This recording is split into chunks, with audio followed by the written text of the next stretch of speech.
વાહનો આપણા જીવનમાં ઘણા ઉપયોગી થતા હોય છે। આપણને એક જગ્યા પરથી બીજી જગ્યા પર લઈ જવા માટે આપણને આ વાહન ખૂબ જ મદદગાર થતું હોય છે। પણ આ વાહનને આપણે જો સાચવીને સમજી વિચારીને તેની ગતિ મર્યાદાને ધ્યાનમાં રાખીને જો આપણે ચલાવીએ તો આપણા માટે ઘણું ફાયદાકારક રહે છે।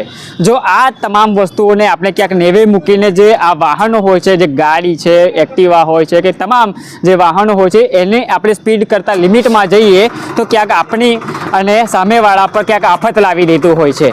વડોદરા શહેરના અટલ બ્રિજ પર એક અકસ્માત સર્જાયો અને જે અકસ્માતમાં કાર જોઈ શકો છો કે કારના જે ભૂકે ભૂકા અત્યારે બોલી ગયા છે, એક્ટિવાના પણ અહીંયા ભૂકે ભૂકા બોલી ગયા છે।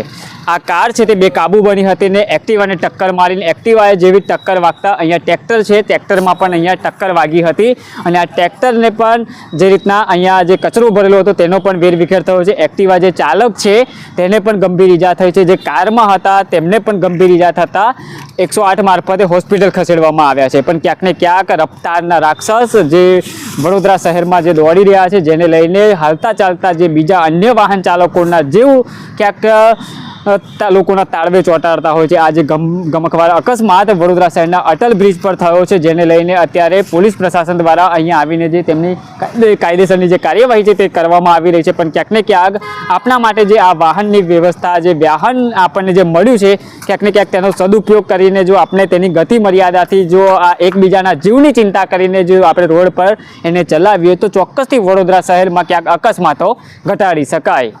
હવે અટલ બ્રિજ પર જે આ અકસ્માત સર્જાયો છે, 2 થી 3 જેટલા લોકોને ગંભીર ઈજા થઈ છે। આ કાર ચાલક એટલા સ્પીડમાં હતા કે તેઓએ 3 લોકોનો જીવ અત્યારે જોખમમાં મૂક્યો છે। હવે જે 3 લોકો છે તેઓને અત્યારે હોસ્પિટલમાં દાખલ કરવામાં આવ્યા છે અને અત્યારે પોલીસ દ્વારા આગળની કાયદેસરની કાર્યવાહી હાથ ધરવામાં આવી છે।